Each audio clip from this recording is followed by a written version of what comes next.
finally cut the light off. And I guess I left the television on for a little while, and then I cut it off. And I just flipped over, and when I did, I just went on to sleep. And then all of a sudden, somebody wakes me up and said, "Miss Bullock, I came to visit with you." Next thing I knew, he had me up, he'd ripped my underwear off, and he was trying to sexually assault me. And I started kind of pushing and, fighting, trying to get away.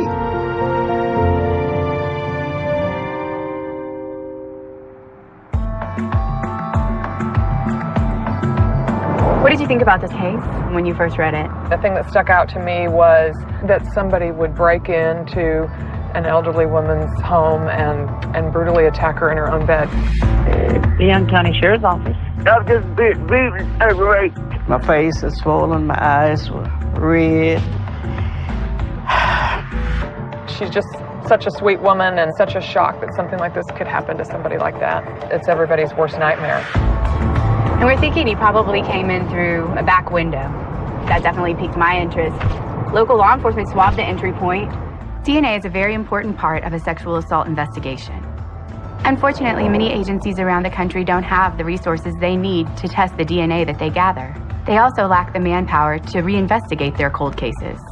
This is where our team comes in, and this is why I'm so hopeful that we'll get some positive DNA results in this case.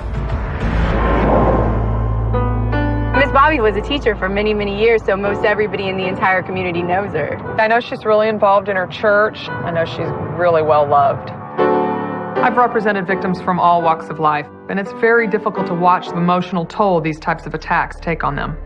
But it's amazing how they really become survivors. And when you talk about somebody who's a rapist, this is not somebody who's likely just going to do this one time. Once they get a taste of that, they go back for it. And that's what's so scary, and that's what I'm so excited about, that if you and I can do anything to stop one more reoffense, then we've certainly done something good here.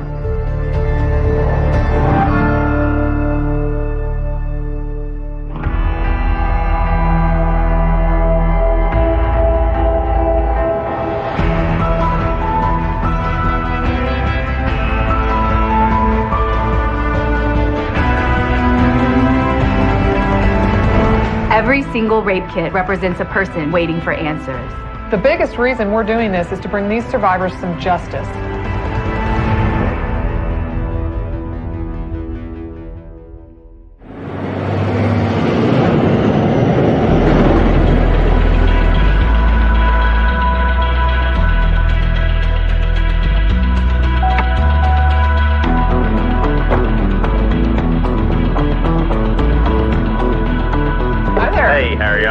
Good. How are you? Victor Smith. Nice to meet you, Victor. Hi, Alicia O'Neill. Alicia, good to meet you. Kevin Ellis. Thanks for having us here. We're really excited to work this case with you guys. I'm sure you guys want to put this to rest for Miss Bobby. Oh, yes, ma'am. Anytime you have a victim that doesn't have closure, has those unanswered questions, it's horrible, and you live it with them. I work sexual assault cases because I think it is one of the most horrible things you can do to somebody. Sex shouldn't be used to damage somebody. How you doing? How are you? Good. Jesse Alvarado is a seasoned sex crimes detective from the Los Angeles Police Department. Victor, it's a pleasure. Pleasure to meet you, Jesse. He has interviewed defendants. He has gotten statements, confessions from defendants. So he's just a remarkable resource to have here in Leon County. Hopefully we can get a good resolution to this whole thing, huh? Homicide cases and sexual assault cases are very similar. Good. Appreciate you, and I'll be checking in with you all this week. The main difference is that in a homicide, the family is trying to deal with the grief. And in a sexual assault case, it's the victim that has to deal with what has happened to her for the rest of her life.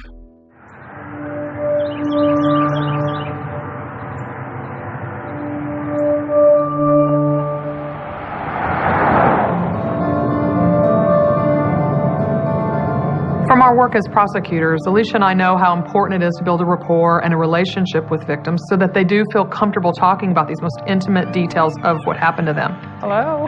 How are you? All right. So now we're talking to Miss Bobby to try to gather as many details as possible so that we can help find and apprehend her attacker. We're both so impressed with how strong you've been through this and your ability to just keep going on. You're an amazing lady. You were teaching music? I was teaching music. That's all I taught at that particular time. I've done 38 years. So pretty much you've taught everybody in this community and their mamas. Yes. Yes. That's why they tell me everybody knows you. Mm-hmm. I know, Miss Bobby, you have a very strong faith, and that was something that got you through this. I tried, and tried really hard not to let it get me down. And I still can't figure out why me. Right. My initial thought process was like, who could have done this to this sweet, sweet lady? When a victim has to recount the events of the attack against them, it can really bring up a lot of painful and difficult emotions. All right. Okay. Yep. This can be really difficult for family members to have to listen to. Well, good morning, good morning. Good to see you. Good to see you too. Miss Bobby's being joined by Tanya, her advocate. Important to have that friendly face there all the way. It is, it really is, and she's a good one. Tanya reached out to Miss Bobby just moments after the 911 call was made. And the next thing I knew, somebody was standing over me. Sadly, there are a lot of rape victims out there that don't know that these types of resources are available to them. I always get excited at Easter. It was Good Friday, wasn't it? It was. Yeah. I was at the Methodist Church there on Highway 79 to practice. So what time do you think you headed home? I imagine around 5. Okay. Cloudy and I did go to bed. There was something I watched on TV, and I cut my light off and went to sleep.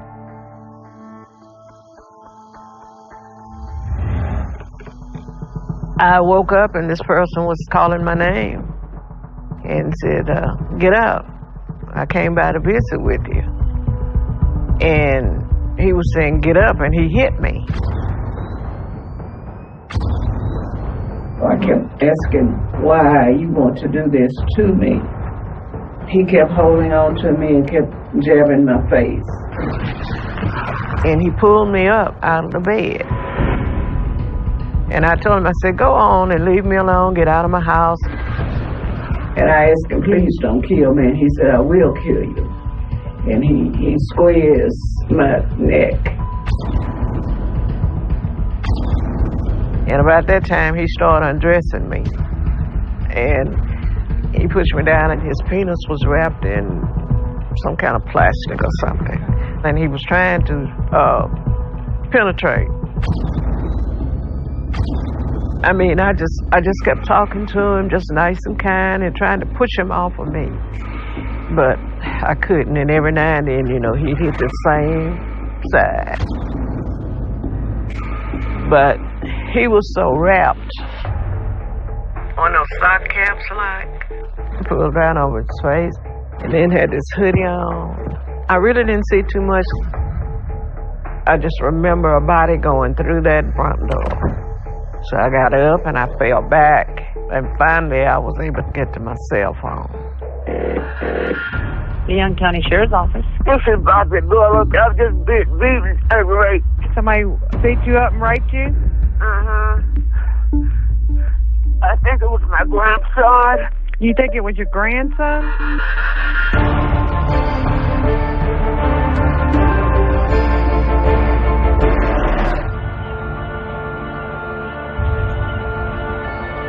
On March 30th, 2013, Miss Bobby Bullock was attacked in her own home by a masked intruder. Something that surprised everyone was that Miss Bobby named her adopted grandson as the suspect in this case. Somewhere in the back of my mind, I knew Gerard was really upset with me. And I thought maybe he had gotten so angry that he decided he wanted to be the big man of the house, you know. Okay. There were a number of reasons why investigators were unsure whether Gerard was a likely suspect. Then rumors started circulating around town about another man who could have committed the crime. I'd like to talk a little bit about a guy named Troy Cheeves. He was friends with Gerard. After this was over, and the Saturday evening we came from Madisonville, a young man drove up in front of the house and stopped. I think Jonathan went to the door. And this young man was telling them that it was Troy. Who was this person? This was Teeny Emanuel. I've spoken to Teeny. You've spoken to Teeny? I'd asked him directly, did he tell you that he did this? And he said, well, no, he acted like he did it. Okay. Now, we'll confront Teenie and say, you have told them once. Now, are you ready to tell us exactly what happened? Right.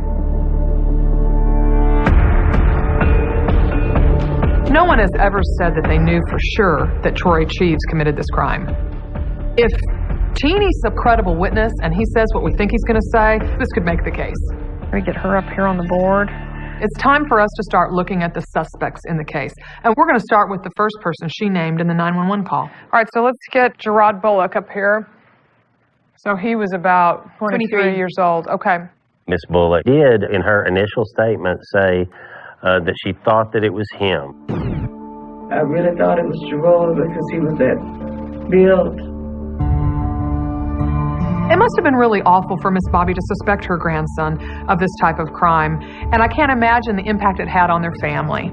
And there was some tension between them, is that right? He may have associated with friends, some drug use by those friends, and there was some tension, them coming in and out of the house, and she didn't like that.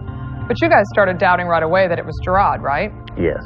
He was called to the hospital, and she was very upset. It was when Miss Bobby saw Gerard walk into the hospital room that she began to doubt that it was him. I thought about it some more. I think Gerard was a little bit thicker. Okay. I mean, within the 911 call itself, she goes from saying, I think it was my grandson, to I'm not sure. Right. Talking to her, she says the real individual was a little bit smaller than him. And then moving on to the second suspect, Troy Cheeves. Troy, burglar, convictions for burglary. The chief of police over in Oakwood had received information that he had arrived at a residence about that time frame, disheveled, out of sorts, like he'd been running, moving, sweating. Despite rumors and some evidence, local investigators have not been able to nail down Troy Cheeves as the only suspect. And then who did you develop as the third suspect? Also in her interview, she had mentioned a guy named Albert Jacobs. It wasn't a heavy voice. That's why Albert Jacobs came to mind, because he sort of sound that way. She said that she had taught him in school. I've worked cases on him. He's a burglar. Tell me where you were at on this day when this happened. Okay, I was out early that evening because I went to town. I panhandled a couple of beers. But I know I didn't leave out of my house, and I didn't burglarize that woman's house. Something that belongs in Albert Jacobs and Troy Cheeves, which is the attacker called her by her name. Yes. Right. Yes. Somebody was standing over me, saying, wake up, Miss Bullock, wake up. And that would tend against the stranger factor, and it goes towards these guys. Another interesting thing, towards the end of Ms. Bobby's interview, Detective Kraft says, well, did you notice anything? Like, did you smell anything? There was a sweet smell, like an air freshener. Okay. Yeah. So little details like how the attacker smells may seem like it's no big deal, but those details can be so important. They're the things you really want to pay attention to. Because when you go through and really look at each one of those little details, they can give you the break you need. I know there's a lot of options for charging this type of case, the possibility of injury to the elderly. Another choice would be burglary with intent to commit sexual assault. Well, in the state of Texas, both sexual assault and attempted sexual assault are both felonies, so you get there either way. The perpetrator said, I'm just here to visit with you. And said, get up. I came by to visit with you. And I think it plays into this issue of the perpetrator's intent when he broke in. You know, if it was burglary with intent to commit theft, that's one thing. But if it's burglary with intent to commit sexual assault, that's a first-degree felony. What kind of sentencing is he looking at? A minimum of 5 years in prison, all the way up to 99 years or life. We want to provide the local prosecutor with everything they need to get the highest possible sentence so that we can keep the offender off the streets and from reoffending, and also to give the victim peace that the offender cannot hurt them again. Every victim's important. You know, we all use the phrase every victim every time, but in her case, it's something that she's just a really special person. Just a really special person.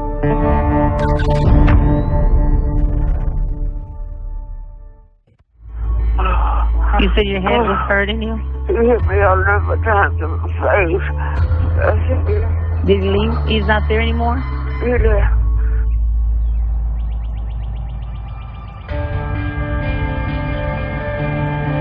Miss Bobby Bullock was attacked in her home in 2013. And this is Miss Bobby's house. We have 3 suspects in this case that we're really looking closely at. We're going to visit the crime scene to see if it can point us towards one of the suspects or the other. I think I'd like to start by taking a look at the point of entry so we can see where the suspect came in. Okay. Investigators believe that Miss Bobby's attacker entered her home through a window after he pried off the screen. That's the window that he went through. So this screen was laying on the ground and the window was up. Yes, ma'am. Whoever it was seems to me was small enough that they were able to maneuver themselves over some of the items on the dryer because they didn't clear off the dryer. No, there were still things standing. Let's take a look from the inside. And that would be just straight back? Yes. This is where we believe the suspect crawled in. Do you remember what was swabbed? The windowsill and the dryer, all this was down. The Leon County Sheriff's Office did a great job of collecting DNA evidence in this case. I would be looking more at the windowsill for DNA because it's not an area that would be commonly touched. If somebody's DNA was there, you'd have some explaining to do. Right. Our team happens to work with a lab that uses some of the latest DNA technology. So we're hopeful that by having Victor submit the evidence to that lab, that we'll get some of the answers we need. And then the bread was about where that stainless steel pot is. And it was just an dumped entire out. loaf of bread just dumped out. We all believe that the attacker dumped out a loaf of Miss Bobby's bread and then used the bag from that bread as a makeshift condom. His penis was wrapped in some kind of plastic or something. And if the attacker was already looking for something to use as a condom as soon as he broke into Miss Bobby's house, that clearly indicates that he wasn't breaking in to steal anything. We weren't able to locate the bread bag. Maybe the suspect took that with him when he left. Go down the hall here, and this is where she was assaulted. There was blood on the bed and bedding that we recovered as evidence. Because Miss Bobby was bleeding so profusely at the scene, and because we have no reason to believe that the attacker was bleeding at all, the testing of the blood evidence in this case just wouldn't be very helpful to our investigation. So point out, look at all the jewelry. Unknown. It could be costume jewelry, but there may be some gold items. Even though Miss Bobby had many valuables that could have been pawned for cash, nothing was taken during the assault. Clearly the motive was the assault. Exactly. Yeah. Since this attack, Miss Bobby has actually had to move out of the bedroom that she shared for 40 years with her late husband. She moved because the memory of this attack has just been too much for her. Okay, and this is the bedroom that Miss Bullock stays in now? Yes. Okay. And she now sleeps in a small bedroom nearby. And I see now she has security video. She sleeps watching that. Yeah, that's hard. Nobody should have to live that way. No. When you kill someone, you take their life. And when you sexually assault someone, you take away their soul. And not your safest place. This is your home. You feel safest here. Yeah. Every night she lays in bed and she watches the screen and she watches all the video cameras. And that just goes to show you that she doesn't feel safe anymore. And that's heartbreaking. Well, hopefully we can help her by taking this guy off the streets. Definitely. That's going to be big wings. This is 79. That's the highway we came in on. And hey, look who's here! Oh my gosh! How are you? Good to see you. I had to come see y'all since I was so close. Alicia and I worked with Kelly for many years at the Harris County District Attorney's Office, and she became a mentor to both of us. Hi, Victor Smith, Leon County. Her work on cold justice inspired us to follow in her path, and we're so excited that she's dropping in to visit us on this case. So as you guys know, because you've worked all kinds of cases, the harder challenge for y'all is you have a statute of limitations, which we haven't been dealing with lately on murder cases, and you have a real live victim that you have to listen to what happened to her. The clock is ticking on Casey and Alicia as they pursue these cases because many states have a statute of limitations on sexual assault cases.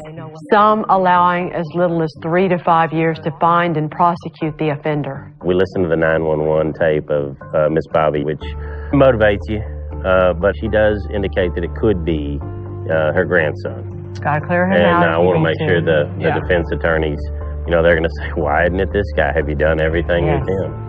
Yes. And we're really hoping to nail that down today. I'm really proud of Casey and Alicia. All right. Y'all have good luck. Good to see you, Kelly. Take care. They're going to work tirelessly and do all that they can to pursue justice on these cases.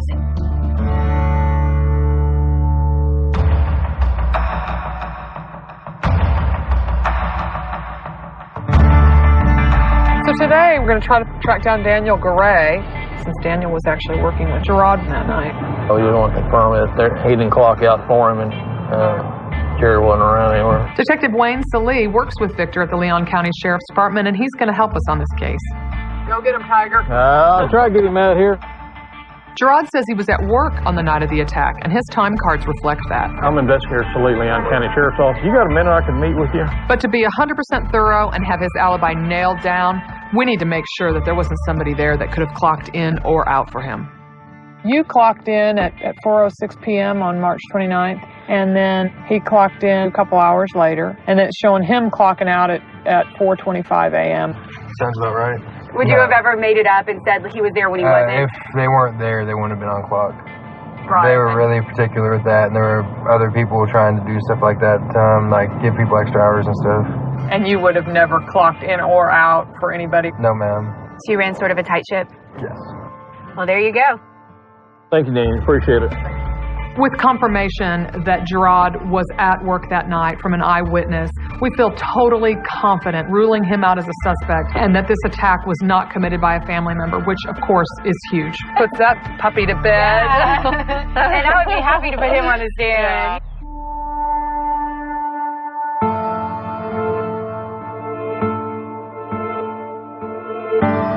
Now that we have confirmation from an eyewitness that Gerard was at work at the time of this assault, this removes any lingering doubt that he was responsible for this attack.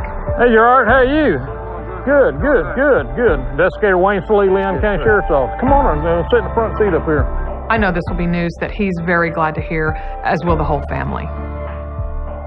First of all, I appreciate you coming out and taking time to meet with us. Yes, sir. You're real tight with your grandma, aren't you? She's been with me like my whole life. Like, she's been my mama. She's like, ever since I was born, she's been there. I don't see how a person could just harm her like that. That's a sweet woman. I don't see. Yeah. Just to kind of let you know, we talked to your manager at the time to verify that you were working. We know exactly where you were when this was all happening. We pretty much have gone through the investigation. You've been eliminated from the deal. No, y'all scared me, though. I hope you feel like it's good news that we've made some progress. So we're going to keep working real hard. Yeah, we care a lot about your grandma. The aftermath from a sexual assault can just be horrific. Between wondering why me and then the constant living in fear, Miss Bobby's life has been forever changed by this. I'm ready to get on to the bottom of this case.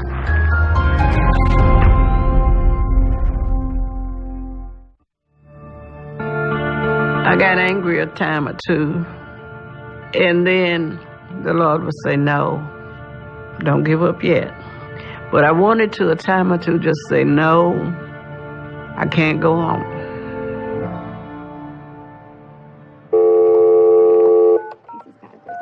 Although Miss Bobby originally said that she thought her grandson might have been involved, we've since been able to verify his alibi for the night of the attack. So now it's time for us to turn our attention to the two other suspects, Albert Jacobs and Troy Cheeves. Hello. Mr. Churchman? We'll start by trying to figure out exactly where Troy Cheeves was on the night of this attack. We were together all day long, me and Troy Lee was. That night, went to my house, we were smoking K2. K2 is a form of synthetic marijuana that used to be sold legally as potpourri. When he left, there was a sweet smell. I fell asleep that night. When was the next time you saw him? Probably 10, 11 o'clock the next morning. Kyle Churchman's information about K2 might help us clear up one of the mysteries in this case, but he can only tell us part of the story about where Troy Cheeves was that night. Where did you stay the rest of the night? At Wayne's house. You were at Big Wayne's house? Okay. Big Wayne's house is a place where a lot of young people hang out in Oakwood. It's also a place where Troy had been seen early in the day. We need to go find out if what Troy told police originally is true. Big Wayne? How are you? You mind hollering at me in here? All right. Hey, we are going back into Miss Bullock's case. Was Troy at your house that day? Yeah, he was there at my house that day. Okay. How long did he stay there? Right before I was laid down, I looked out there and I seen him. Then I laid down for a while, you know what I mean? You know, it might be about 30 minutes. Then I popped back up there to see was he outside. Mm-hmm. There wasn't nobody out there. What time did you go to bed? About 9:30 or something like that, because I go pretty early. When you woke up the next morning, what time was it? About 8. About 8? Mm-hmm. Okay. Was anybody in your house at 8 o'clock in the morning? Mm-hmm. So if he said he spent the night there, would that be a lie? Yeah, that sure is a lie. Yeah, I'm willing to tell you that's a lie. You don't stay on my house, no. Big Wayne leaves us with a big question mark about Troy Cheeves' whereabouts at the time of Miss Bobby's attack. We're at Albert. There's a vehicle, Charles Robert 6. So now it's time to check up on our other suspect, Albert Jacobs, and his whereabouts that night. You mind jumping in the car with us and talking to us? Okay. Do you remember where you were that day? Okay, I went to AA, but nobody showed up. So I came back home. I went home, watched TV for a couple hours, went to sleep. After I came in from AA, I didn't go back out. Did you walk back? I walked back. Okay, were you drinking a little bit? I was pretty drunk. I was drunk enough to pass out. Okay. 10:30, 11 o'clock. Okay. It's messing me up. Y'all got me mixed up in it. Now, how I got mixed up in it. Well, we can't talk about it all that. All right, man. That's all I can tell you. Uh-huh. All right, Albert. What do you think now? I don't think he's involved in it. I think he's way too big for that window. I mean, not that he couldn't go through the window, but he would have struggled and he would have knocked everything down. That's what I think. On that thing.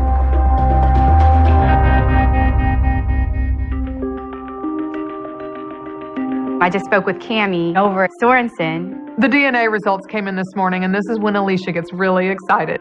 She loves to dig through those lab reports and really start to put the pieces of the puzzle together as far as forensics go. I'm going to start with the swab from the top of the dryer. They did YSTR testing on it. There was no male DNA present on that one.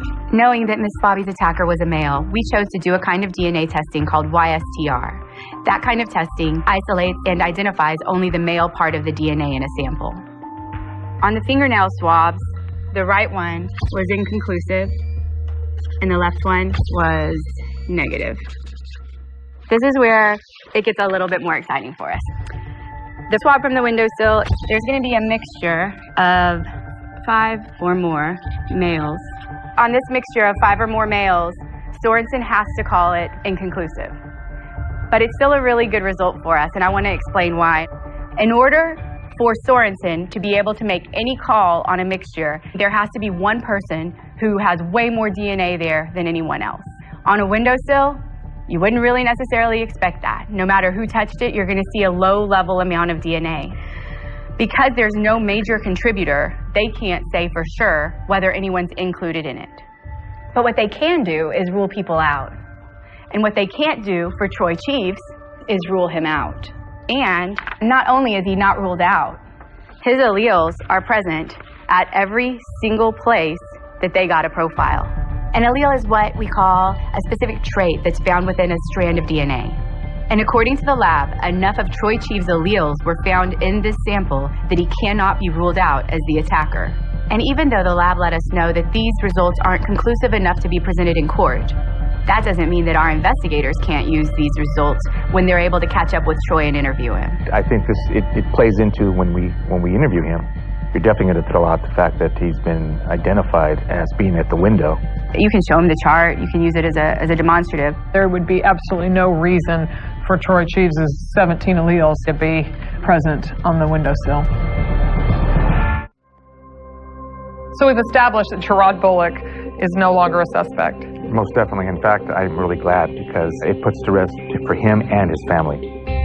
We've narrowed down our investigation to a single suspect, Troy Cheeves.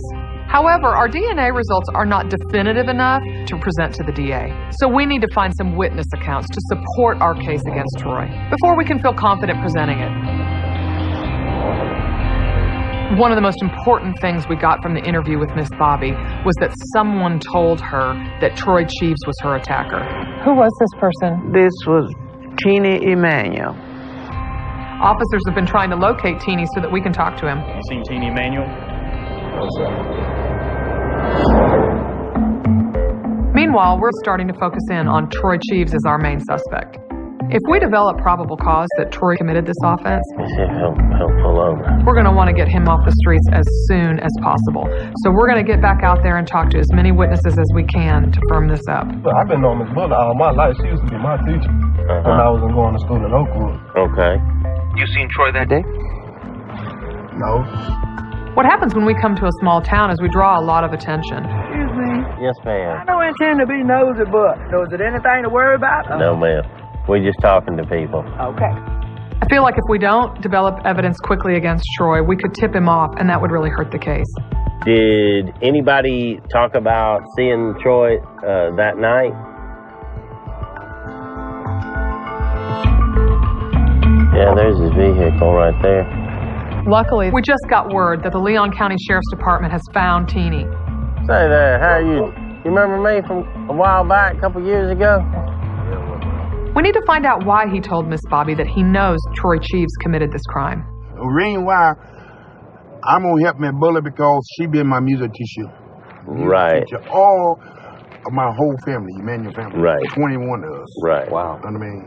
Kids. Okay. Do you remember when she was attacked? I think the next morning, this dude, Troy, asked me to come to Palestine. So I told him, man, look, I'm going to Palestine. You ride with me. All right. I knew this son of a bitch did it. Okay. Did he ever tell you he did it? Yeah, he told me, I did it. If we had to go to court today and you testify to that, would you be prepared to do that?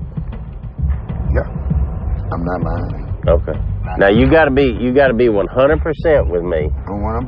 100%, like hand on a stack of Bibles. I asked my Troy, did you really do this? He said, yeah, I done something bad, and I got to get the hell out of it. Wow. Maybe that last paragraph should be, through his investigation, Chief Hummel developed information on the defendant, Troy Cheeves. Okay. We now have a witness who heard Troy Cheeves admit to committing this crime against Miss Bobby. Okay, I feel good about it too. I think we got everybody. We've written up a probable cause. That includes Teeny's account, the fact that the attacker called Miss Bullock by name, and the fact that Big Wayne denies that Troy spent the night. If he said he spent the night there, would that be a lie? Yeah, that sure is a lie. This looks so good. So now go get the arrest warrant signed, and we'll have him arrested for injury to the elderly and burglary of a habitation with intent to commit sexual assault. What's going on? I've been thinking about y'all all day. Well, we've got some really good news. Victor pulled it off. We got everything really nailed down and pulled together. Victor's happy? He's got a big smile on his face under that hat. Victor, you should be very, very proud of yourself, sir. I got a probable cause statement I want you to take a look at and try to get a warrant issued. With these charges, if Troy Cheeves is convicted, this could keep him off the streets for a very long time.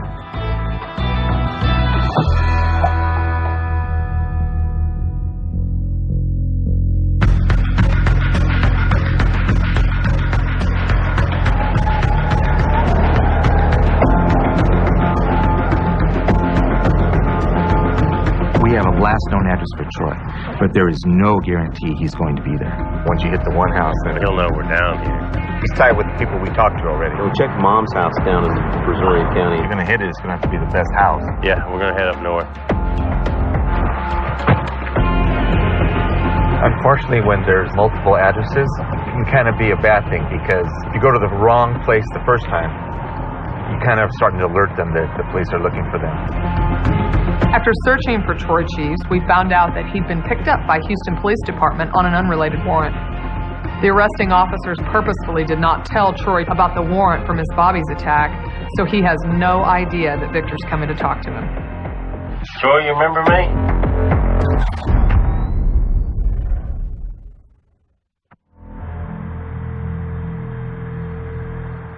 That night, I went to Wayne's house. Victor and Jesse are talking to our main suspect right now in the hopes of finding out what really happened that night. Big Wayne is an interesting guy, but he don't remember you being at his house. Man, okay? And my question to you is this, okay? Let me ask you a simple question, okay? If I had DNA at Miss Bullock's house, in other words, your DNA at the house, should there be DNA of yours there? No. At all, right? None at all. Okay, that's my whole thing. Troy knows his alibi is busted, so now it's time to present him with the DNA results, and I hope it's enough to get him to talk. Good. So we found some DNA at Mrs. Bullock's house, and this is the profile of the individual in these two different samples. So you see all these little numbers right here, okay? And then these are profiles of people that we know, okay? So when you start looking at it, 17 is here, 13, 20 is here, 15, 10 is there. Okay, I have 7, 8, 9, 10, 17. What does that tell you? It tells you this profile is in this evidence. Whose DNA profile is that? Right there. Just says me. I don't even know how you got. What does I get that from? That's from the evidence that we recovered from the crime scene, Troy. I don't understand how they come out like that. Troy, it's just like he says. The investigation clearly shows that you did it. Your DNA is there, right? That's not a lie. That's science. Just like the sun rises and the sun sets, it's science. I'm just saying, like, I don't remember doing that. I don't remember doing that, man. I know I was fucked up, but I don't remember doing that. I don't even remember breaking in the house, man. There's no reason for that DNA to be there, right? None. I'm realizing that, but... So how did it get there? Troy is right there. He wants to say it. He wants to give it up. This is your only opportunity right now to set things straight and to tell a nice lady what happened and why, and to show some remorse. Look, man, I got a bad drug problem. It's real bad, man. I wanted the computer so I get some more crack. So you're waiting to get a computer? The minute that Troy puts himself in that house, I know we got him. She woke up or what? She got up, man, screaming and grabbed her. She just kept hitting me. She bit my finger. And she got tired to where I thought I could get up, man. I hopped up and ran out the house, man. That's just, man. I don't even know what I'm saying is, man. I wish I could take it back, man. I'm sorry.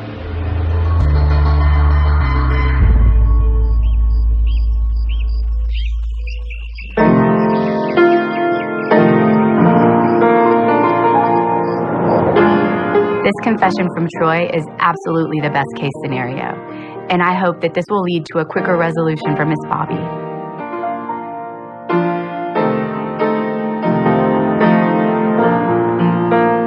Miss Bobby's son Jonathan and her daughter Jennifer are meeting up with us at Miss Bobby's church so that we can listen to her play some of her music before we tell her the good news.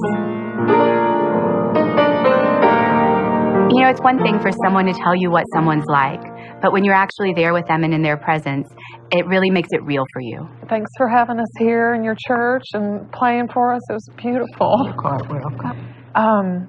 Victor has some news he wants to tell you. As a result of our investigation, we were able to arrest a suspect. Oh, right, praise the Lord. Praise the Lord. Praise the Lord. So I want you to know that everybody worked very, very hard on this, and I'm real proud of them, and I'm glad they came to help us. Praise the Lord. As you guys suspected, Troy Cheeves, that's who we have arrested, and now is in jail and going to be prosecuted for this violent crime. And there's no question that Gerard was not involved and that Albert Jacobs was not involved. And one thing I really want you to know is that every single person we talked to, every last one of them, Miss Bobby was my music teacher. Miss Bullock was my teacher. Miss Bullock, they love you. This community really rallied around you, and people got involved because their heart knew that they needed to close this case for you. I mean, that's just a big word for me, is thank you. And God bless you. And I just hope the Lord will continue to bless Casey and Alicia to help somebody else, because the work that they're doing, they have to be blessed by God. Thank you. Oh, thank you so much. You're the best. When investigating and prosecuting these types of cases, we refer to the victim as the victim because it's important for a jury to understand that they were victimized and terrorized as a result of the defendant's actions. But in the end, of course, they are survivors of a life-altering event. Miss Bobby is an incredible survivor. Victor, thank you. Yes, ma'am. And by working with remarkable investigators like Victor Smith, we hope that we can take these offenders off the streets so that they can't hurt anyone else again and survivors can feel a little bit safer.